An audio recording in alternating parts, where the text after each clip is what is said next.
준호가 세리의 뒷모습을 보며 문을 닫는 순간 가슴이 철렁 내려앉았다. 그녀가 강릉으로 떠난 지 겨우 하루가 지났는데 집안이 텅 빈 듯 느껴졌다. 평소 세리가 차려주던 아침 밥상이 없으니 준호는 편의점 도시락으로 때우며 출근길에 올랐다. 회사에서 일하는 내내 마음이 산만했다. 세리가 정말 예술 수련만 하는 걸까? 라는 생각이 머릿속을 맴돌았다. 점심시간에 핸드폰을 꺼내 메시지를 보냈다. 잘 도착했어? 바다 예쁘냐?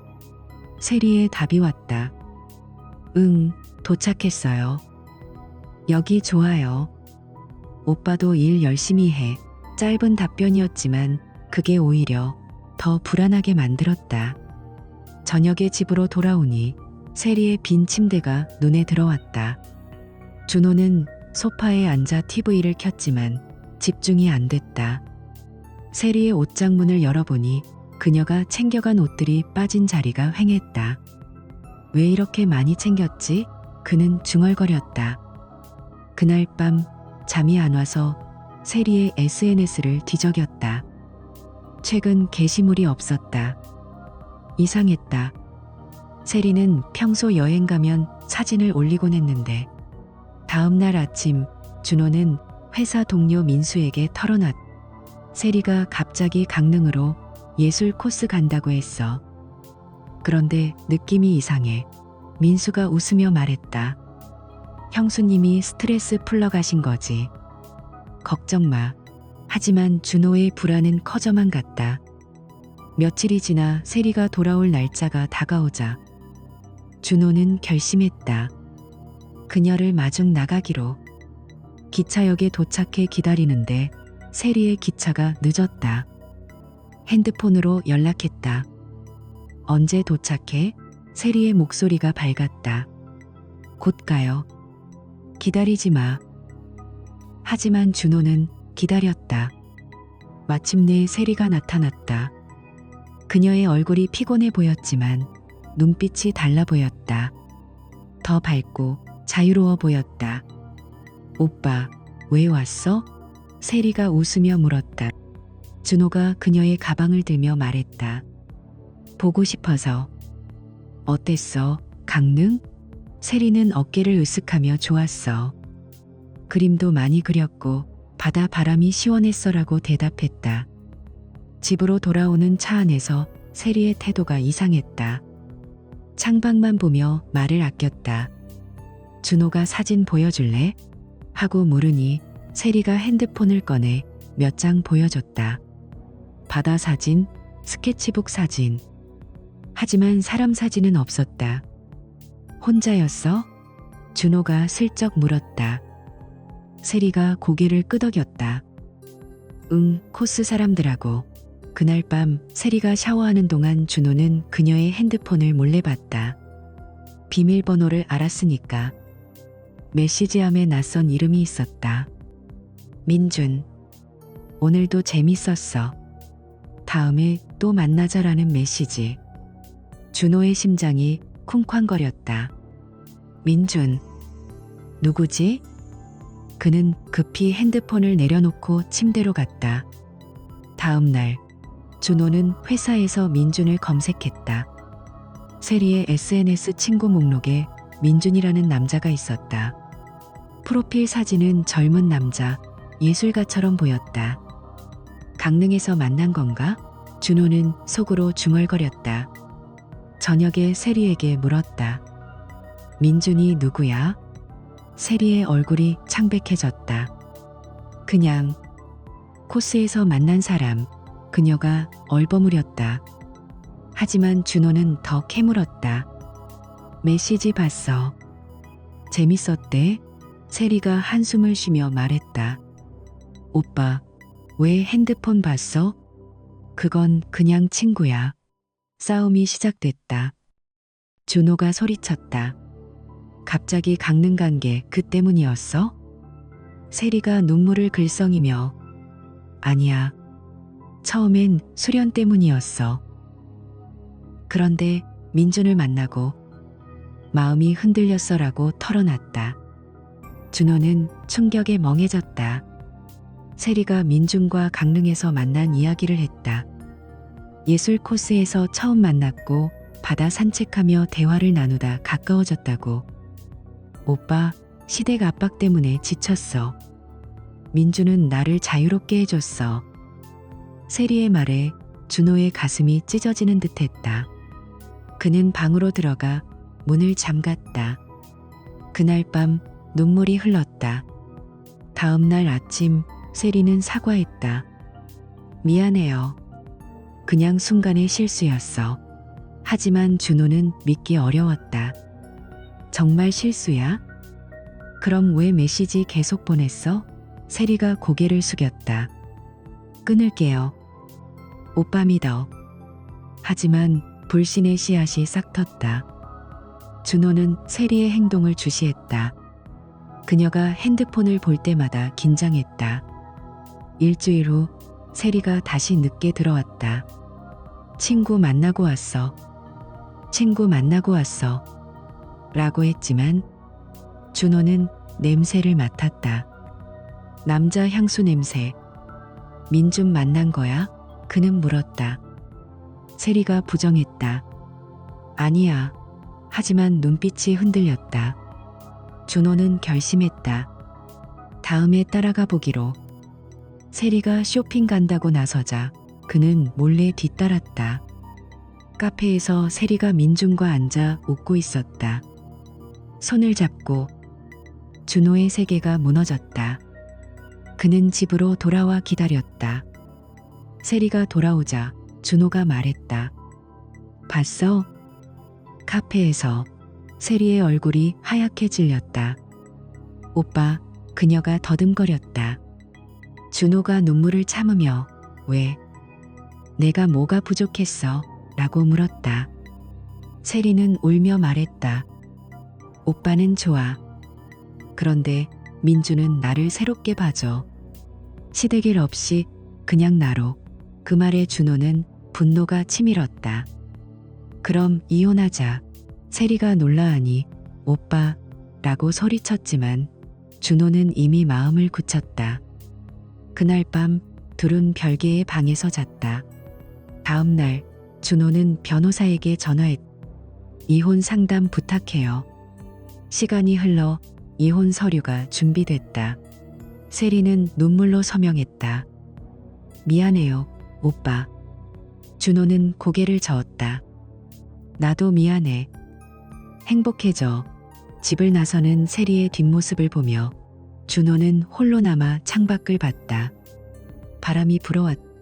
삶이 다시 시작되는 듯했다. 하지만 가슴 한구석이 아팠다. 민준과 세리의 이야기는 끝났지만 그의 상처는 남아있었다. 제사날이 다가왔다. 준호는 새벽부터 일어나 시댁으로 향했다. 세리가 없으니 모든 짐을 혼자 챙겨야 했다. 과일 상자와 제사 음식 박스를 차에 싣고 운전대를 잡았다. 가는 내내 마음이 무거웠다. 세리가 왜 그렇게 단호하게 안 간다고 했을까? 그는 거울을 보며 중얼거렸다. 오늘은 세리가 감기라서 못 왔어요. 라고 말해야지. 하지만 그 말이 입 밖으로 나오기도 전에 자존심이 상했다. 왜 내가 변명까지 해야 하나? 시댁에서 받는 압박을 세리가 얼마나 견뎌왔는지 알지만 그래도 오늘처럼 홀로 서는 기분이 억울했다. 시댁에 도착하니 가족들이 이미 모여 있었다. 어머니가 문을 열고 준호 왔어? 세리는? 하고 물었다. 준호가 박스를 내려놓으며 네, 엄마. 세리가 갑자기 감기 기운이 있어서 집에서 쉬라고 했어요. 라고 대답했다. 어머니의 눈썹이 살짝 올라갔다. 또 왜? 매년 제사 때마다 피곤하다고 하더니 이번엔 감기라니. 아버지가 옆에서 한마디 거들었다. 여자 쪽이 제사를 소홀히 하면 안 되지. 다음엔 꼭 데려와. 준호는 고개를 끄덕이며 주방으로 들어갔다. 음식을 차리고 상을 마련하는 내내 가족들의 시선이 느껴졌다. 형님이 다가와 어깨를 툭 치며 형수 안 데려오니 내가 고생이네. 다음엔 제대로 해라고 말했. 준호의 가슴이 답답해졌다. 세리를 변호하고 싶었지만 그냥 웃으며 내 형이라고만 했다. 제사가 시작됐다. 가족들이 둘러앉아 조상님께 절을 올리고 음식을 나누었다. 준호는 세리의 빈자리를 느끼며 밥을 먹었다. 웃음소리가 터지는 자리에서 그는 혼자 고립된 기분이었다. 제사가 끝나고 뒷정리를 하던 중 형수님이 주방으로 들어왔다. 그녀의 표정이 심각했다. 준호야, 이거 봐봐. 형수님이 핸드폰을 내밀었다. 화면에는 SNS 피드가 떠 있었다. 강릉의 유명한 예술 카페에서 찍은 사진이었다. 커피잔 앞에 고개를 숙인 여자가 보였다. 세리였다. 그녀의 머리 스타일, 귀걸이, 모든 게 익숙했다. 하지만 그게 다가 아니었다. 세리의 손목에 은색 커플 팔찌가 반짝였다. 준호의 눈이 커졌다. 이게 형수님이 속삭이듯 말했다. 형수 아니야? 강릉 카페잖아. 사진 올린 사람 봐. 사진 아래 제목이 적혀 있었다. 강릉에서 그녀와 더 특별한 하루. 그리고 세리 옆에 남자가 앉아 있었다. 그들의 어깨가 거의 닿을 듯 가까웠다. 남자의 손에도 똑같은 은색 팔찌가 보였다. 준호의 심장이 쿵쾅거렸다. 형수님이 물었다. 이 사람 누구야? 세리랑 같이 있는 거 맞지? 준호는 핸드폰을 빼앗듯 들고 확대했다. 세리의 미소가 선명했다. 그 미소는 집에서 볼 때와 달랐다. 더 밝고 자유로워 보였다. 더 충격적인 건 사진 아래 좋아요 목록이었다. 세리의 계정이 그 사진을 좋아요 누른 거였다. 그녀가 직접 누른 거예요. 숨기려 하지 않고 오히려 공개적으로. 준호의 손이 떨렸다. 형수님, 이거 언제 올라온 거예요? 형수님이 대답했다. 어제야. 친구가 공유해줘서 봤어. 강릉 예술 카페 유명하잖아. 준호는 자리에서 일어났다. 제사 뒷정리가 끝나지도 않았는데 그는 핑계를 대고 집으로 향했다.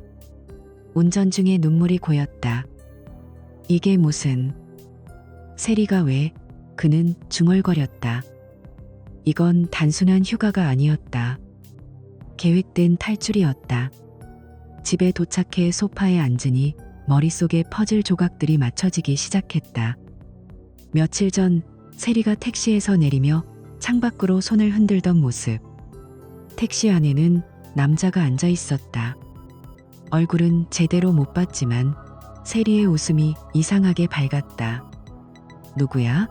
하고 물었을 때 세리는 그냥 지인이야 라고만 했어요. 그때는 넘겼지만 지금 보니 그 남자가 사진 속 사람 같았다. 또 다른 조각. 최근 택배가 자주 왔다. 세리가 현관에서 상자를 열고 안으로 들이던 날들. 한 번은 우연히 봤는데 폴라로이드 카메라가 들어있었다. 이거 왜 샀어? 하고 물으니 세리가 예술 코스에서 쓸 거야 라고 대답했다. 하지만 그 상자 옆에 얇은 속옷과 새 화장품 샘플이 흩어져 있었다. 여행용이라기엔 너무 사치스러웠다. 준호는 방으로 들어가 세리의 서랍을 열었다. 거기에도 택배 영수증이 쌓여 있었다. 강릉 호텔 예약 확인서가 섞여 있었다. 아니, 호텔, 예술 코스 숙소가 아니었나. 그는 핸드폰을 들고 세리에게 전화했다. 신호음이 길게 갔다. 마침내 세리가 받았다. 오빠, 제사 어땠어? 그녀의 목소리가 평소처럼 밝았다. 준호가 떨리는 목소리로 물었다. 세리야, 강릉 카페 사진 봤어. 그 남자 누구야? 침묵이 흘렀다. 세리가 더듬거리며 무슨 소리야? 그냥 코스 친구야라고 말했다. 준호가 소리쳤다. 좋아요. 누른 거 봤어. 팔찌는? 그게 뭐야? 세리의 목소리가 작아졌다. 오빠, 오해야. 나중에 설명할게. 전화가 끊어졌다. 그날 밤 준호는 잠을 이루지 못했다. 베개에 얼굴을 묻고 울었다.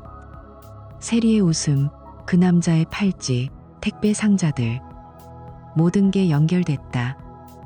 이건 우연이 아니었다. 세리가 떠나기 전부터 준비된 일이었다. 다음 날 아침 그는 회사에 병가를 냈다. 강릉으로 가기로 결심했다. 차를 몰고 고속도로를 달리며 생각했다. 직접 봐야 해. 이게 진짜인지. 바람이 창문을 두드렸다. 불안이 가슴을 꽉 쥐었다. 강릉에 도착하니 바다 냄새가 코를 찔렀다. 그는 그 카페부터 찾았다. 문을 열고 들어서니 세리가 보이지 않았다. 하지만 카페 주인이 물었다. 손님, 찾으시는 분 있어요? 준호가 사진을 보여주며 이 사람들 봤어요? 주인이 고개를 저었다. 어제 왔던 커플요? 오늘은 안 보이네요. 준호는 카페를 나와 바닷가로 갔다. 세리의 핸드폰 위치를 추적하려 했지만 꺼져 있었다. 호텔로 향했다. 택배 영수증에 적힌 그 호텔. 프론트에서 물었다. 세리 씨 방호수 알려주실 수 있어요? 직원이 손님 성함이? 하고 물었다. 준호가 남편입니다라고 하니 직원이 방번호를 알려줬다. 엘리베이터를 타고 올라가 문을 두드렸다. 세리야. 문이 열리자 세리가 서 있었다. 그녀의 얼굴이 창백해졌다.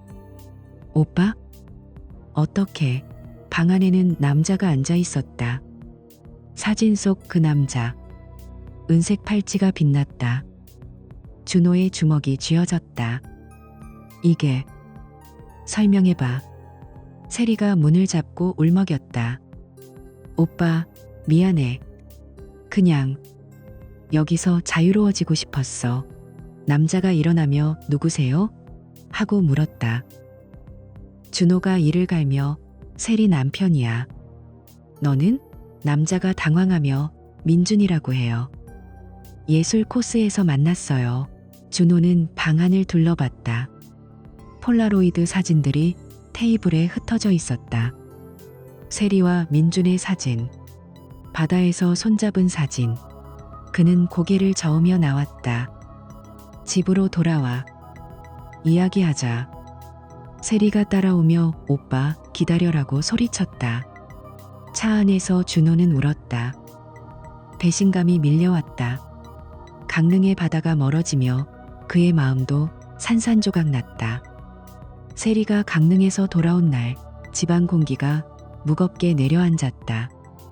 그녀가 현관문을 열고 들어서며 가방을 내려놓았다. 얼굴에는 피곤한 기색이 없고 오히려 뺨이 붉게 상기되어 있었다.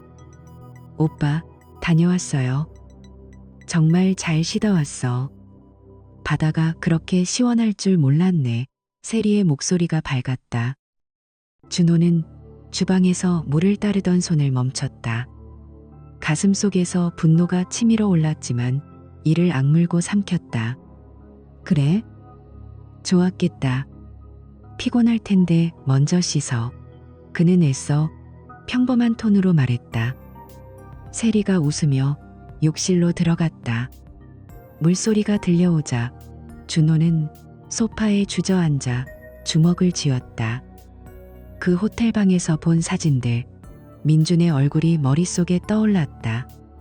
하지만 지금은 터뜨릴 때가 아니었다. 증거를 더 모아야 했다. 확실하게. 그날 밤 세리가 잠든 후 준호는 컴퓨터 앞에 앉았다. 인터넷으로 GPS 추적기를 검색했다. 작은 크기의 제품, 배터리가 오래가는 걸 골랐다. 다음 날 아침 출근 전에 온라인으로 주문했다. 이 길 배송으로 부탁해요. 배송원이 문 앞에 놓아두자 준호는 재빨리 상자를 열고 안으로 들였다. 세리가 출근 준비로 바빴다. 오빠, 커피 한 잔 마실래? 세리가 물었다. 준호가 고개를 저으며 괜찮아, 나중에라고 대답했다. 세리가 욕실로 들어가 샤워 소리가 나자 그는 서둘러 현관으로 나갔다. 세리의 차 트렁크를 열고 GPS 기기를 안쪽에 숨겼다. 접착 테이프로 고정하고 뚜껑을 닫았다. 손이 떨렸다. 이게 미친 짓인가 싶었지만 동시에 이상한 안도감이 들었다. 이제 그녀의 움직임을 알 수 있으니까. 세리가 나와 출근할게요 라고 말하며 차를 타고 떠났다. 준호는 창밖을 보며 앱을 열었다. 위치가 실시간으로 표시됐다. 며칠 후 세리의 행동이 시작됐다. 저녁에 그녀가 핸드폰을 들고 오빠, 오늘 친구 만나고 올게. 옛날 동창이야 라고 말했다. 준호가 누구? 하고 물었지만 세리는 웃으며 알아? 그냥 가벼운 수다 떨고 올게 라고 대답하고 나갔다. 준호는 앱을 확인했다. 차가 집에서 멀어지더니 도시 외곽으로 향했다.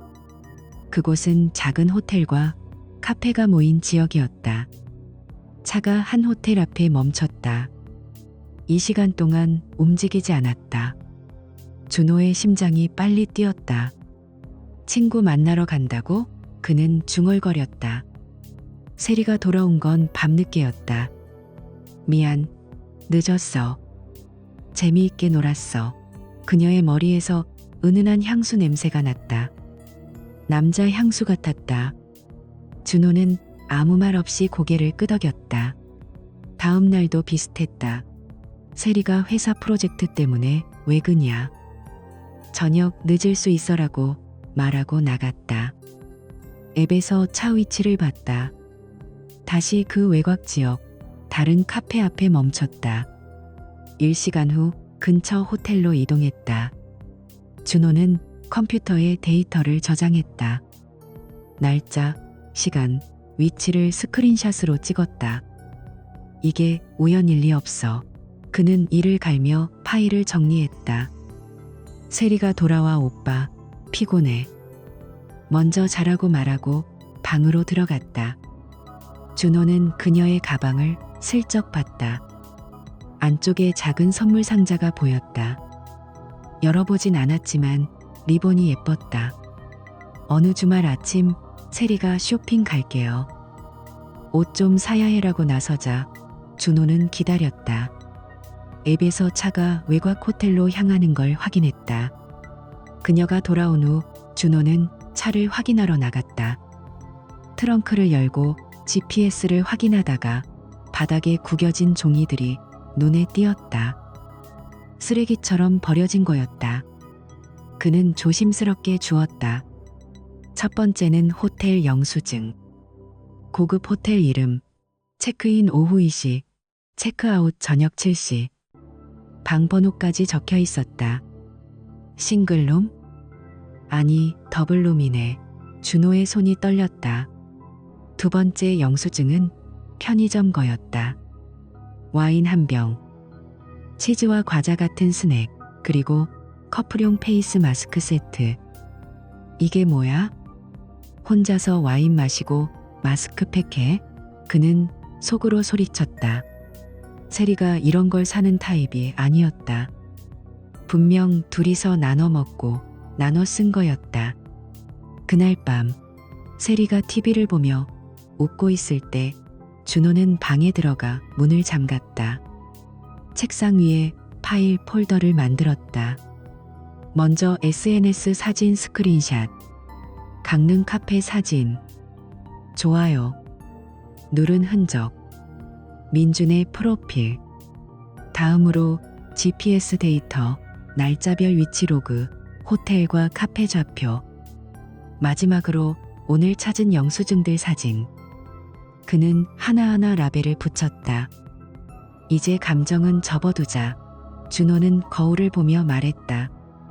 눈이 붉었지만 표정은 차가웠다. 세리가 문을 두드리며 오빠, 뭐해? 같이 영화 볼까? 하고 물었다. 준호가 문을 열고 응, 갈게라고 대답했다. 소파에 앉아 영화를 보는데 세리의 손이 그의 팔을 스쳤다. 하지만 준호는 피했다. 피곤해서 그래. 그는 핑계를 댔다. 다음 주 세리가 또 친구 만나러 간다고 나섰다.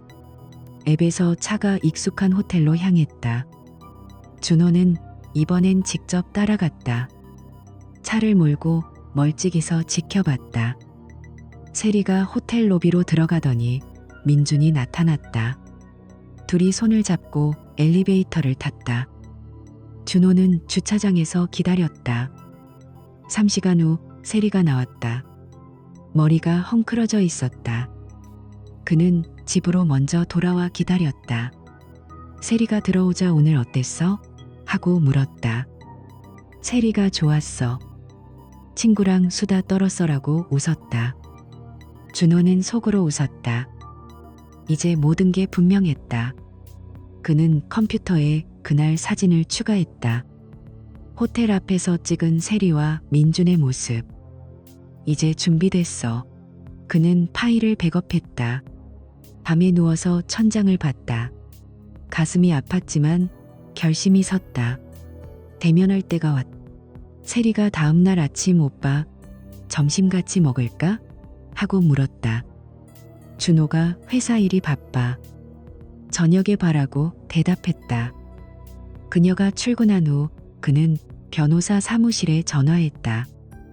이혼 상담 예약하고 싶어요.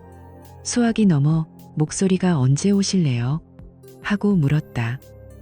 준호가 내일로 해주세요. 라고 말했다. 집으로 돌아와 파일을 프린트했다. 종이 더미가 쌓였다. 세리의 웃음소리가 들려오는 듯 했지만 그는 고개를 저었다. 이제 사실만 남았다. 세리가 저녁에 돌아와 오빠, 무슨 일 있었어? 표정이 안 좋아라고 물었다. 준호가 아무것도 아니야. 피곤해라고 대답했다. 하지만 속으로는 폭풍이 몰아쳤다. 내일 모든 걸 밝히기로. 금요일 아침이 밝았다. 세리가 부엌에서 커피를 타며 말했다. 오빠, 오늘 저녁에 회의가 늦게 끝날 것 같아요. 팀 프로젝트 때문에. 그녀의 목소리가 평소처럼 가벼웠다. 준호는 신문을 들고 앉아 있었지만 눈은 그녀의 얼굴을 훑었다. 회의. 그는 속으로 웃었다. 세리의 화장이 평소보다 진했다. 아이섀도가 은은하게 번뜩이고 립스틱이 선명했다. 게다가 새로 산 듯한 검은색 미니스커트를 입고 목덜미에 물방울처럼 반짝이는 목걸이를 걸었다. 그리고 공기 중에 퍼지는 향수 냄새. 달콤하고 진한, 평소 출근할 때 쓰지 않는 거였다. 알았어. 조심히 다녀와. 준호가 대답했다. 세리가 미소 지으며 현관으로 나섰다. 문이 닫히자 그는 자리에서 일어났다. 이제 시작이야. 준호는 방으로 들어가 가방을 챙겼다. 어젯밤에 준비한 거였다. 작은 캠코더, 여분 배터리 2개, 그리고 손바닥만 한 녹음기. 가방 지퍼를 잠그며 손가락이 살짝 떨렸다. 이게 필요할 줄 알았어. 그는 중얼거렸다. 출근길에 차를 몰며 GPS 앱을 열었다. 세리의 차가 회사 방향으로 가고 있었다. 아직은 평범했다. 회사에서 하루를 보내며 그는 시계를 자주 봤다. 동료가 준호 씨, 오늘 왜 그래? 집중 안 돼. 하고 물었다. 준호가 웃으며 피곤해서요. 커피 한 잔 더 마실게라고 대답했다. 하지만 머릿속은 세리의 저녁 계획으로 가득했다. 퇴근 후 집으로 돌아와 소파에 앉아 기다렸다. 저녁 7시 세리의 메시지가 왔다. 오빠, 회의 시작했어. 늦을 것 같아. 먼저 자. 그는 답장을 보냈다. 응, 수고해. GPS 신호가 움직이기 시작했다. 세리의 차가 회사에서 빠져나와 외곽으로 향했다. 익숙한 길이었다. 전에 화단에서 찾은 호텔 영수증과 같은 지역. 작은 모텔과 카페가 모인 곳. 차가 한 고급 호텔 앞에 멈췄다. 준호는 자리에서 일어났다. 가방을 메고 차를 타고 그쪽으로 달렸다. 도착한 이 밤 9시가 넘었다. 호텔 주차장에 차를 세우고 멀찍이서 지켜봤다. 로비 유리창 너머로 사람들이 오갔다. 세리의 차는 여전히 주차되어 있었다. 그는 가방에서 캠코더를 꺼내 준비했다. 배터리를 확인하고 녹음기도 켰다. 이제 기다려보자. 바람이 불어 차 안이 서늘해졌다. 시간이 흘렀다. 11시가 가까워지자 호텔 자동문이 열렸다. 세리가 나왔다. 그녀의 머리가 살짝 헝클어져 있었고 미니스커트가 구겨진 듯했다. 하지만 표정은 밝았다. 웃으며 누군가와 이야기를 나누고 있었다.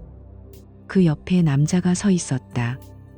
팔을 자연스럽게 세리의 어깨에 걸치고 귓속말을 하듯 고개를 기울였다. 세리가 깔깔 웃었다. 그 웃음소리가 멀리서도 들릴 듯했다. 남자의 얼굴을 보자 준호의 가슴이 덜컥 내려앉았다. 강릉 사진 속 그 남자. 박민재. 자유로운 분위기의 사진작가. 은색 팔찌가 여전히 그의 손목에 빛났다. 세리의 손목에도 똑같은 게 있었다. 둘이 호텔 문 앞에서 멈춰서서 키스했다. 가벼운 입맞춤, 하지만 친밀했다. 오랜 연인처럼. 세리가 민재 오빠, 다음에 또 봐요라고 말하며 그의 팔을 잡아당겼다. 박민재가 조심히 가. 내일 연락할게라고 대답했다. 준호의 피가 끓어올랐다. 당장 달려가서 주먹을 날리고 싶었다. 저 새끼가 속으로 욕이 나왔다. 하지만 그는 참았다. 가방에서 캠코더를 들고 버튼을 눌렀다. 화면에 그들의 모습이 담겼다. 세리의 웃는 얼굴. 박민재의 손이 그녀의 허리를 감는 장면. 둘이 손을 잡고 주차장으로 걸어가는 모습. 녹음기에는 희미한 대화 소리가 들어갔다. 오늘도 최고였어. 박민재의 목소리. 세리가 나도 집에 가기 싫어라고 속삭였다. 그들은 세리의 차에 타고 사라졌다. 준호는 캠코더를 끄고 자리에 앉았다. 손이 떨려 운전대를 잡기 힘들었다. 눈물이 고였다. 왜 나한테 이러는 거야? 그는 혼자 중얼거렸다. 하지만 울음은 삼켰다. 집으로 돌아가야 했다. 집에 도착하니 자정이 넘었다. 세리는 아직 안 왔다. 준호는 소파에 앉아 기다렸다. 30분 후 현관문이 열리는 소리가 났다. 세리가 들어왔다. 머리를 만지작거리며 오빠, 아직 안 잤어? 피곤할 텐데. 그녀의 목소리가 부드러웠다. 준호가 회의 어땠어? 하고 물었다. 세리가 웃으며 좋았어. 팀원들하고 아이디어 나눴어. 이제 샤워하고 잘게라고 대답하고 욕실로 들어갔다. 물소리가 들려오자 준호는 움직였다. 세리의 핸드폰이 테이블 위에 놓여 있었다. 그는 아는 비밀번호를 입력했다. 화면이 켜졌다. 카카오톡 앱을 열었다. 박민재와의 채팅방이 맨 위에 있었다. 최근 메시지, 오늘 호텔에서 너 너무 예뻤어. 다음 주말에 또 만나자. 세리의 답, 응, 나도 기대돼. 오빠 사랑해. 심장이 쿵쾅거렸다. 더 내려가 보니 사진들이 쏟아졌다. 셀카 사진들. 강릉 바다에서 손잡은 거, 호텔 방에서 포옹한 거, 카페에서 키스하는 거. 장소가 다양했다. 서울 외곽공원, 작은 레스토랑, 심지어 예술 갤러리. 이게 언제부터? 준호는 스크롤을 멈추지 않았다. 몇 달 전부터였다. 메시지 내용이 더 아팠다. 세리가 시댁 제사 싫어. 민재 오빠랑 자유롭게 살고 싶어라고 보냈고, 박민재가 나랑 같이 예술 클래스 열자. 내 재능 낭비하지 말라고 답했다. 이메일 앱을 열었다. 보낸 메일함에 박민재 앞으로 된 게 있었다. 제목 함께할 미래. 내용 민재 오빠, 나 당신과 예술 스튜디오 운영하고 싶어요. 서울 떠나서 새로운 삶 시작해요. 제발 받아줘. 첨부 파일은 이력서와 포트폴리오였다. 준호의 시야가 흐려졌다. 그는 핸드폰을 내려놓고 방으로 들어갔다. 세리가 샤워를 마치고 나왔다. 오빠, 왜 그래? 얼굴이 창백해 그녀가 물었다. 준호가 침대에 누워 아무것도 아니야. 좌절하고 대답했다. 세리가 옆에 누웠지만 그는 등을 돌렸다. 밤새 잠이 오지 않았. 머릿속에 사진과 메시지가 맴돌았다. 다음 날 아침 세리가 커피 타줄게요 라고 말하며 부엌으로 갔다. 준호는 자리에서 일어났다. 가방에서 캠코더를 꺼내 컴퓨터에 연결했다. 영상을 파일로 저장했다. 핸드폰 사진들도 스크린샷으로 찍었다. 모든 게 모였다. 그는 변호사에게 메시지를 보냈다. 오늘 오후에 뵐게요. 자료 가져갈게. 세리가 커피를 들고 들어왔다. 오빠, 무슨 생각해? 회사 갈 시간 됐어. 준호가 그녀를 봤다. 세리야, 우리 이야기 좀 해. 그의 목소리가 낮았다. 세리의 눈빛이 흔들렸다. 무슨 일인데? 준호가 컴퓨터를 열었다. 화면에 호텔 영상이 재생됐다. 세리와 박민재의 모습. 세리의 얼굴이 하얗게 질렸다. 오빠, 이게 어떻게? 그녀가 더듬거렸다. 준호가 모두 알아. 카카오톡, 이메일 다 봤어. 왜 그랬어? 세리가 바닥에 주저앉았다. 눈물이 흘렀다. 미안해요. 그냥 지쳤어. 오빠는 좋지만 민재 오빠는 나를 자유롭게 해줘. 준호의 가슴이 찢어졌다. 자유? 그게 배신의 핑계야? 그는 소리쳤다. 세리가 울며 이혼하자고? 나도 그럴 생각이었어. 새 삶을 원해라고 말했다. 준호는 고개를 저었다. 그래, 그럼 끝내자. 그는 가방을 챙겨 집을 나섰다. 변호사 사무실로 향했다. 바람이 얼굴을 스쳤다. 눈물이 흘렀지만 그는 닦지 않았다. 모든 게 무너졌지만 이제 앞으로 나아가야 했다. 며칠 후 이혼 서류가 도착했다. 세리는 서명하며 오빠, 행복해져요 라고 말했다. 준호가 너도라고 대답했다. 집을 나서는 세리의 뒷모습을 보니 가슴이 텅 비었다. 하지만 그는 창문을 열었다. 새로운 바람이 불어왔다. 삶이 다시 시작됐다.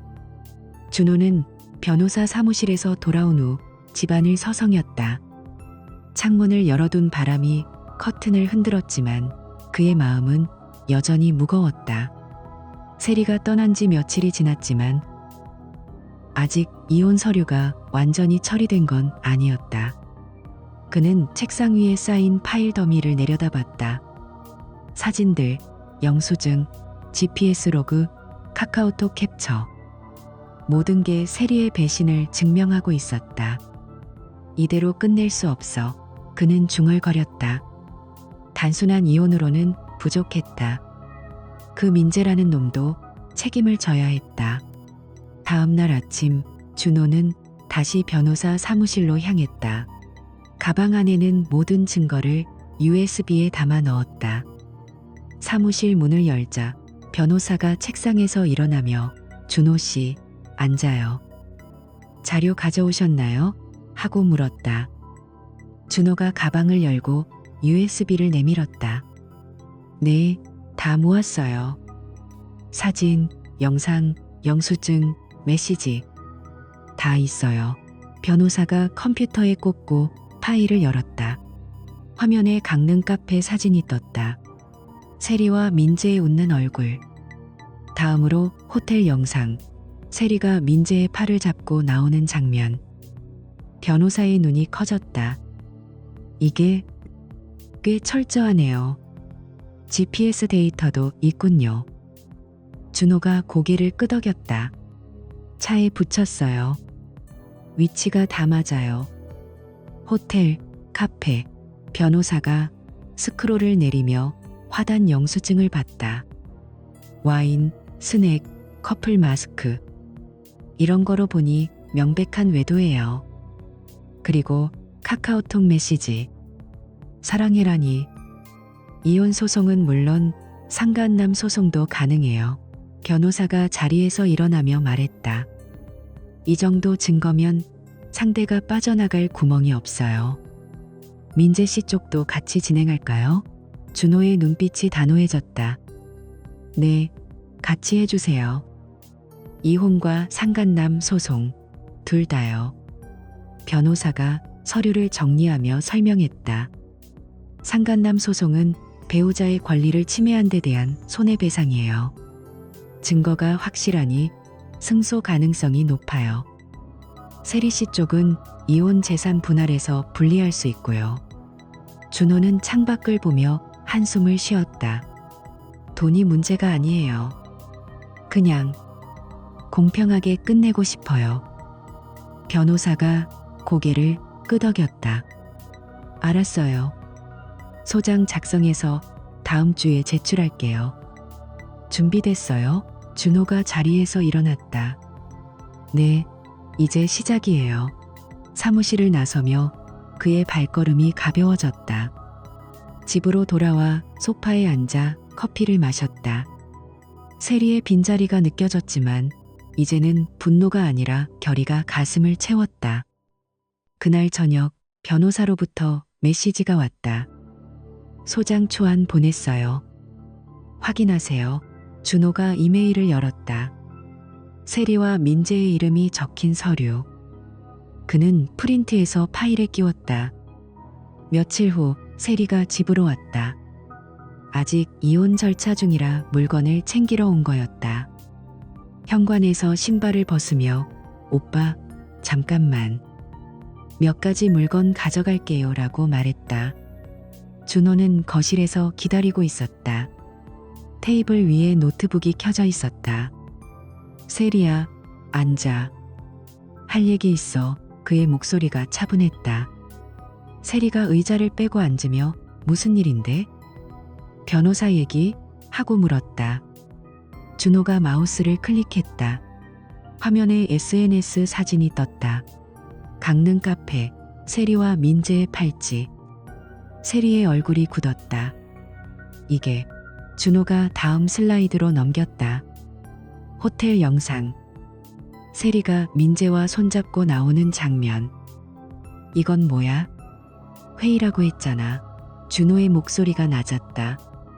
세리가 고개를 저었다. 오빠, 오해야. 그냥 친구야. 예술 코스에서 만난. 준호가 계속 넘겼다. 카카오톡 메시지 캡처. 민재 오빠, 사랑해. 세리의 눈이 커졌다. 어떻게? 핸드폰 봤어? 그녀가 떨리는 목소리로 물었다. 준호가 핸드폰을 테이블에 올렸다. 녹음 버튼이 켜져 있었다. 지금부터 내 말은 다 녹음돼. 법정에서 쓰일 거야. 세리가 울먹이며 오빠, 제발. 그건 순간의 약함이었어. 친구일 뿐이야. 용서해줘 라고 말했다. 하지만 준호는 표정 없이 다음 파일을 열었다. GPS 로그. 호텔 위치가 표시된 지도. 여기, 여기, 여기. 다 맞아. 화단도. 세리가 손으로 얼굴을 가렸다. 눈물이 흘렀다. 미안해요. 정말 미안해. 다시는 안 할게. 제발 소송 취하해. 그녀가 무릎을 꿇듯 앞으로 기울었다. 준호가 핸드폰을 끄며 늦었어. 이미 제출했어. 이혼과 민재 소송. 세리의 울음소리가 커졌다. 오빠, 왜 이렇게까지? 준호가 노트북을 닫았다. 네가 시작했잖아. 이제 끝내자.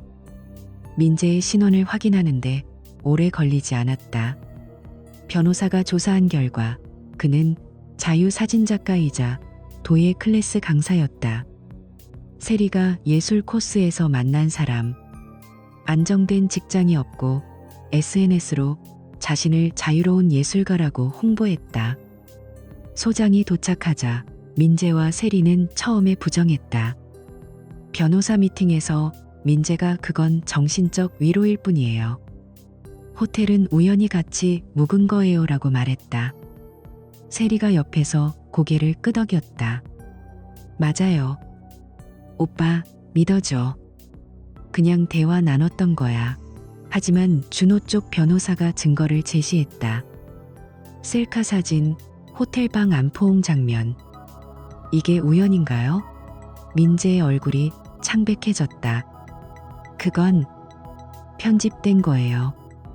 세리가 울며 제발 합의하자 라고 말했다. 하지만 증거가 너무 많았다. GPS가 호텔 시간을 정확히 맞췄고 영수증 날짜가 일치했다. 재판날이 왔다. 법정 안공기가 차가웠다. 판사가 자리에 앉고 증거 제출이 시작됐다. 준호 쪽 변호사가 화면에 사진을 띄웠다. 피고 세리 씨와 민재 씨의 외도 증거입니다. SNS, 메시지, 위치 데이터. 민재 쪽 변호사가 정신적 교류일 뿐 육체적 관계 증거가 부족해요라고 반박했다. 하지만 판사가 영상을 봤다. 호텔 로비 키스 장면. 이건 명백해요. 부정할 수 없어요. 판사가 말했다. 세리가 자리에서 울었다. 민재가 고개를 숙였다. 판결이 내려졌다. 이혼 성립. 그리고 민재에 대한 손해배상 2천만 원. 피고 민재 씨의 행위가 원고의 결혼 생활을 파탄낸 점을 인정합니다. 판사의 목소리가 울렸다. 준호는 자리에서 일어났다. 가슴이 후련했다. 복수 때문이 아니었다. 그냥 공정한 결과였다. 재판 후 사회적 후폭풍이 왔다. 민재의 도예 클래스 학생들이 빠져나갔다. SNS에 외도 사진작가라는 댓글이 달렸다. 그의 프로필에 자유로운 예술가, 남의 아내 훔치는 자유 라는 조롱이 쏟아졌다. 클래스 광고 게시물이 삭제됐고 갤러리 전시가 취소됐다. 민재가 메시지로 준호 씨, 합의하자. 돈 줄게라고 보냈지만 준호는 무시했다. 세리 쪽도 마찬가지였다. 회사에 소문이 퍼졌다. 제사 빼먹고 강릉 가서 바람 피우다. 이혼 소송 당했대. 동료들의 수군거림. 세리가 사무실에서 울며 나왔다. 상사가 이미지 문제로 그만둬라고 말했다. 그녀의 SNS도 댓글로 가득 찼다. 가족 버리고 예술?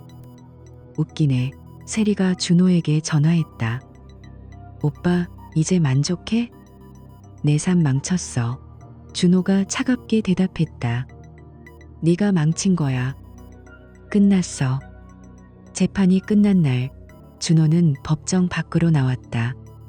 하늘이 맑았다. 세리가 뒤에서 따라왔다. 얼굴이 창백하고 눈이 부은 채로. 오빠, 이렇게 될 줄 몰랐어. 그녀가 속삭이듯 말했다. 준호가 그녀를 봤다.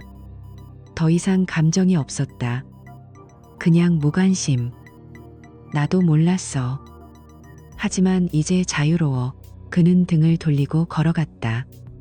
세리의 울음소리가 뒤에서 들렸지만 멈추지 않았다. 집으로 돌아와 창문을 열었다. 바람이 불어왔다. 신선했다. 그는 소파에 앉아 커피를 마셨다. 이제 새로 시작하자. 중얼거렸다. 책상 위 파일을 치웠다. 모든 게 끝났다. 가슴 한구석이 가벼워졌다. 믿음이 무너진 후 법과 증거가 유일한 무기였다. 준호는 창밖을 보며 미소 지었다. 내일이 기다리고 있었다.